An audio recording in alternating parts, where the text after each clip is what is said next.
This week on Cinema Beach, buddy comedies a la française.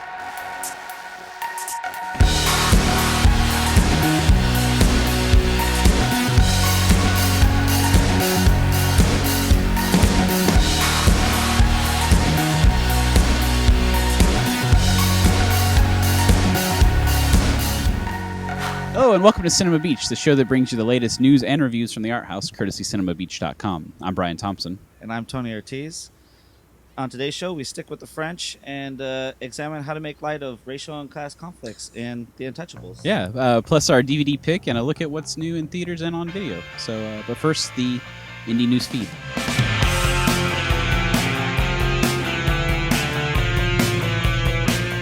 So, I guess, a while back we talked about Tug. Yeah, this website is kind of like the social way to pick Get films. Movies Yeah. to play locally that you want to see. And they have their first movie now, The Loved One. The Loved Ones, right? Yeah, The this is Loved going to be Ones. their big kind of their big launch here. They kind of hit it big at South by Southwest. They really kind of promoted their product. Just kind of a recap. Tug is basically a website you can go and you can request films to play, locally in your theater, and you just have to get X amount of people to actually commit to seeing that screening. And so yeah, The Loved Ones. The Loved Ones, man. This movie looks crazy. This is a film that it was a big festival draw. I think it won like a Midnight Madness at Toronto like a few years ago, and it's never really gotten distribution. And so here we are. Tug kind of comes in and saves the day, and now this is a way that you can see this film that everybody's been loving at like South by Southwest and Fantastic Fest and Toronto and Venice and So it's playing in L.A., Chicago, San Francisco and Austin. So check it out. Yeah. And The Loved Ones looks like it's just check the trailer out. I don't see anyone who won't like that trailer at least. It looks crazy. It's crazy. I mean, I've heard really good things. So yeah, I think this is a good thing for Tug, and hopefully more films like this kind of get brought by Tug. So nice.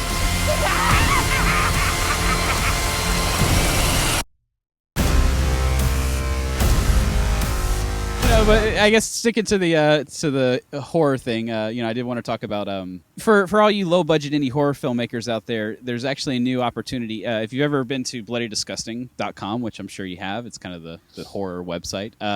They're actually partnering with The Collective, which is a kind of a film finance and entertainment website, and they're actually going to be doing some finishing funds for indie films. So if you've got a film and you're saying, well, I need an extra $100,000 to kind of finish this up,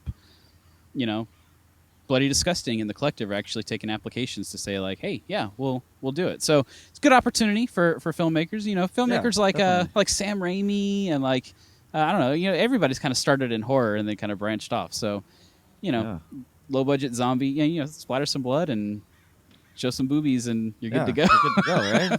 Get $100,000 and put your name on the credits. So awesome. Well, speaking of horror movies, Matthew McConaughey seems to be, or not even horror, but Matthew McConaughey seems to be hitting it big lately. Yeah, no more t-shirt off and just bro dude guy. Yeah, he's he's kind of hitting his stride with we talked about Bernie on the website, but now he's got this Killer Joe. Killer Joe's a professional. He'll do this right. It's murder we're talking about. I ain't agreed to nothing. I heard y'all talking about killing Mama. I think it's a good idea. Well, there you go. My payment is $25,000 in cash, no exceptions. That's not our problem. And what is your problem? We have a problem with the advance. No exceptions. Conversation is finished. Of course, we never discussed the possibility of a retainer. What do you mean? Hey, man, you talking about my sister? Is that who she is? Gotta tell her. She'll figure it out. You're liable to blow this whole thing real good. Who you into for this money? What'd he say he'd do to you if you don't pay him? I'm gonna wrap you up electrician tape and bury you in a coffin about 10 feet deep. And if I tell you the deal's off? You'll never see me again. Do it. Tuna casserole. May I serve? How are you gonna kill my mama? That's not appropriate dinner conversation, Donnie.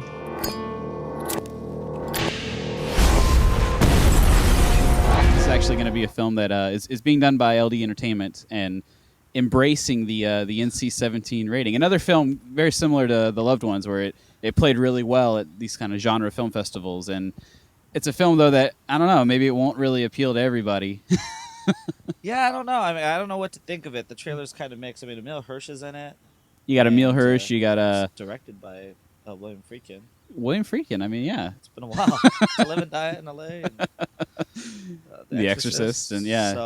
So he did Bug a couple years ago, and that was written by Tracy Letts, and this one's actually written by Tracy Letts as well, off of his play, and I mean it looks good. Colin, has read the script, and he said that it's definitely polarizing, and a lot of people are saying like, yeah, this is pretty graphic. The trailer doesn't, I think, really do it justice, but it's supposed to be a film. I mean, the MPA, NC-17, saying, this is not a movie for everybody. So right away, if I don't see some Matthew McConaughey chest in it, and hear him say like bullshit. Do you think the film has kind of a Coen Brothers feel to it? Like, kinda. Yeah. I mean, from the trailer, yeah, that's what it looks like. Yeah, we'll have to see if it's going to play that way. I can't wait to see it, just because. I mean, I think like in the trailer it says like Matthew McConaughey gives a performance of his career, Defining which that's not saying much. I mean, the guy's been doing. He did the Lincoln Lawyer a year and a half ago, and he's got a lot of praise for that. So the guy's been doing some good stuff. Yeah, changing it up. Yeah, changing it up on me. Good for him. No more romantic comedy. This is bullshit, as he would say. All right. I'm not leaving until I get my money. You know I'll kill you. It smells heavenly. Who would like to say grace?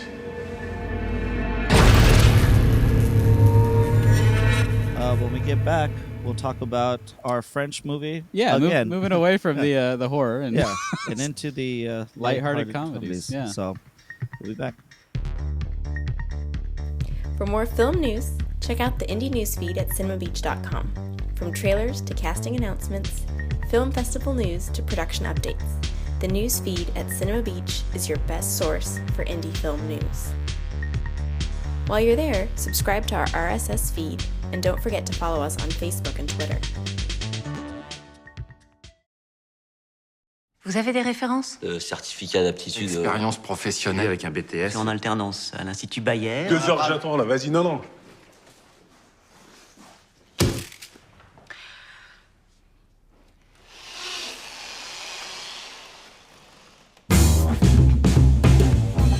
Selon le contrat, vous disposez également d'une dépendance. Allez debout, Philippe. C'est qui ce type? Autour de toi, tout le monde s'inquiète. Bon, il est grand, il est costaud, il a 2 bras, 2 jambes, un cerveau qui fonctionne, il est en bonne santé. C'est trop long là. Les gars des cités, ils n'ont aucune pitié. C'est ce que je veux. Aucune pitié. Voilà, c'est bon comme ça? Attends.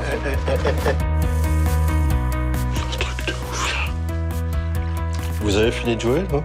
Mais en fait, vous sentez rien du tout là. Bon appétit.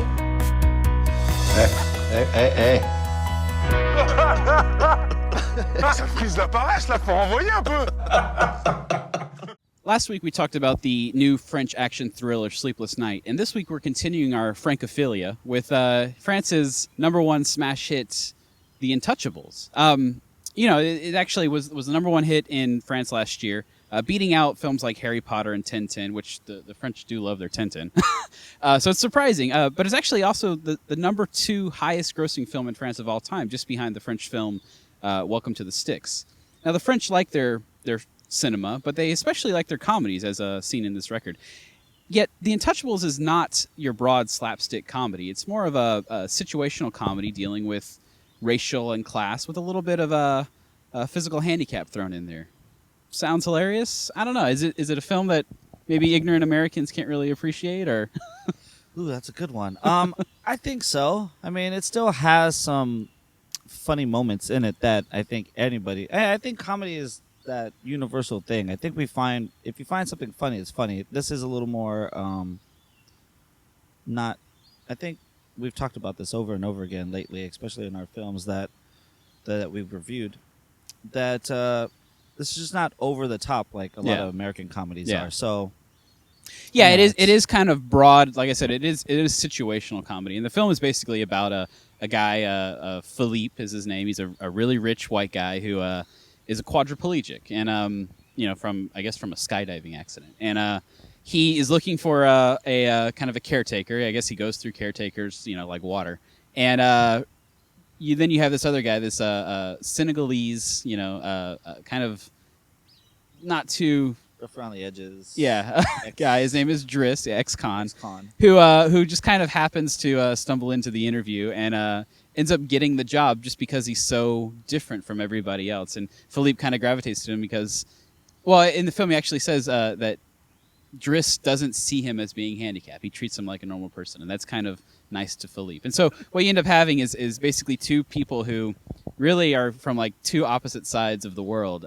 kind of becoming friends. And it's, okay, let me say this. I liked the movie because I think you can't not like the film. I think you'd have to have like a heart of stone because the movie is so genuine and true and full of like humanity. But at the same time, it's a film that like, it doesn't really kind of go into like the deeper, darker things. I mean, you have Driss here, who is an ex-con, and yet we never really kind of see that darker side of him. Like, he's so likable, and so. I mean, yeah. First, I have to agree with you, and someday we'll have to have a movie where I disagree with you. I don't think we had one of these in a long time since the Artist. Yeah. But yeah, I have to agree with you on that. I think it's a good movie. Yeah, it's one that you'll like. And I just don't see that it needed to delve in all those ways. Yeah. It's kind of like you'd like it to. Yeah, I mean, I think that would make it a little more well-rounded film. But I kind of compare it to, I guess, like the American film, like The Blind Side, which is a movie that kind of deals with racial kind of conflict, But yeah, and that's the thing is like The Blind Side, which was loved sadly by everybody. I don't know, it wasn't really loved by us, but it's a film that like it never really kind of goes into that darker territory, even though it kind of flirts with it. I mean. And that's what this is. I mean, Driss's family, we find out that Driss's brother is kind of he's starting to become kind of a little hoodlum, a little gangster, and Driss wants to like help him. Yeah. But what ends up happening is like maybe he kills somebody. I don't really know. They're kind of vague about what happens there, and Driss has to get him out of the country or something. So that's the kind of thing where it's like, no, I want to know that side of Driss's life. I don't want to just see him, sitting in a hot tub in his like luxurious suite in this rich guy's apartment. But so one of the things though, it is based on a true story. This actually apparently is. Actually, I didn't know that. Yeah, this is although the main guy Driss is actually in real life he's Arabic. He's like, I think he's Algerian. They changed him for this reason. I don't really know, but they made him Senegalese. And let's talk about the acting. Omar Sy, playing right? Driss. The guy won the Caesar this year. It's like the French Oscars. French Oscar, yeah. And he actually beat out Jean Dujardin in France, the French comedic actor from The Artist. Like, couldn't even win the Caesar. But Omar Sy, who's brilliant in this movie. Like, he's hilarious. He's so charismatic. I mean, he's the kind of guy that, like, when you see him, you're like, well, yeah, this right here sells it. And the chemistry between Omar Sy and Cluzet, who plays Philippe, it's dead on. Yeah, I think that's what it is. I mean, and this movie is the chemistry between those two is like dead on. The acting is awesome. Yeah. I think Cluzet, who actually won the Caesar in 2007 for Tell No One. Different type of movie. Totally different type of movie. And here, he's playing the quadriplegic. He doesn't overplay it here, but he got nominated. I think he got nominated for a Caesar this year, but didn't win. He lost to Omar Sy. So. I think that's what really sells it is that the acting is genuine. It's like we said, the chemistry is good. That's what really helps. The film was directed by two relatively unknown filmmakers. So it's not a perfect film, but it is a film that it's like I said, it's heartwarming. Yeah, and I think I always find that with like buddy type films. Yeah, you like a lot of French comedy. I mean, I do like this a lot is kind of typical French of that. comedy. It is. Yeah. It feels just like the rest, and it's weird because I guess it is its own like genre. You know what I mean? You would say like a typical American horror. Like you could get down into like a really detailed thing. These French comedies seem to be that. I mean, they kind of hit the same notes. I fancy the French buddy comedy. I mean, you compared this to Mama. Yeah, Mama, There's a Man in My Bed. Yeah, which is another. Which no one could see, I yeah, guess. Yeah, it's only we in tried France. That was going to be our DVD pick of the week, but it's not out of DVD. But it's another movie that deals with two different racial kind of almost stereotypes, from different sides of the tracks. Yeah, and who eventually, opposites. Yeah. The odd couple. If you will. Yeah. Vous n'avez pas envie de prendre le large? Vous voulez vous barrer, c'est ça?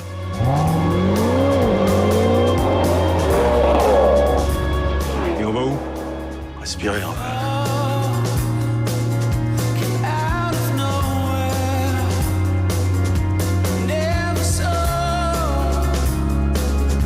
Putain, c'est quoi, j'en pue? Ah, ma godasse, putain! Faut ouvrir les yeux. Quelle horreur. Non. Nine.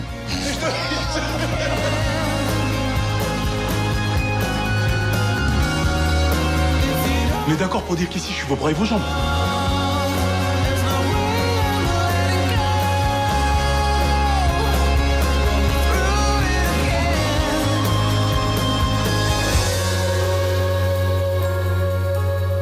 So I think we're both saying, see the film.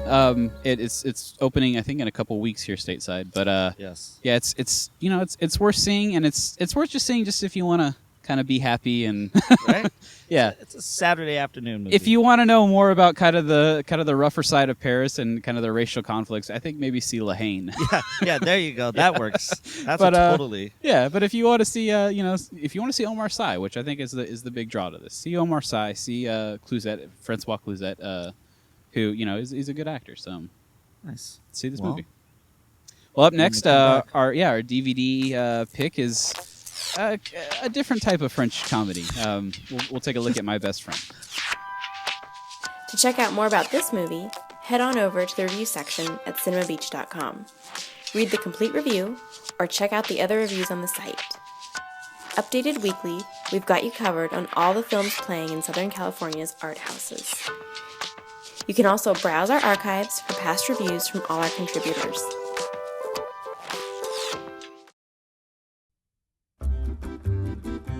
Francois always gets what he wants.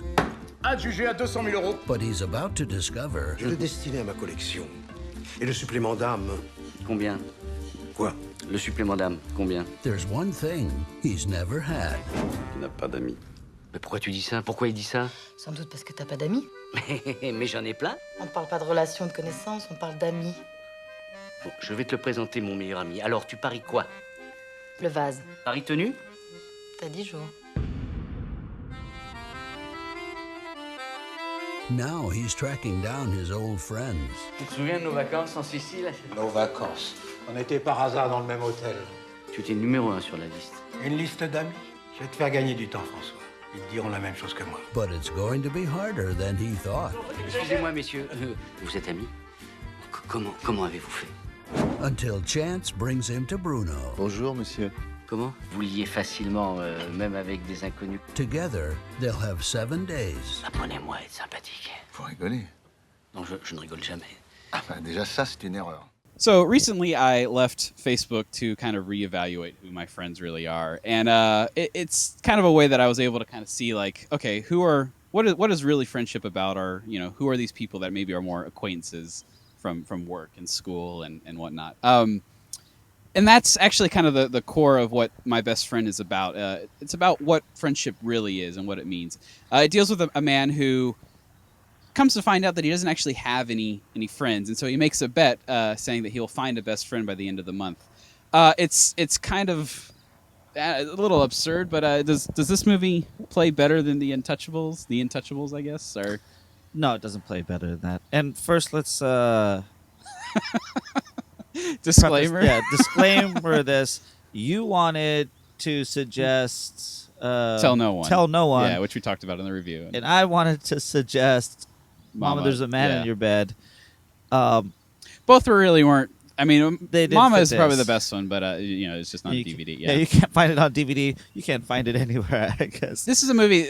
My best friend. It's a loose tie-in because it deals with two kind of unlikely friends who That become and it's the same kind of comedy. Like we talked about French comedy being a specific type, subtle. Yeah, this is not.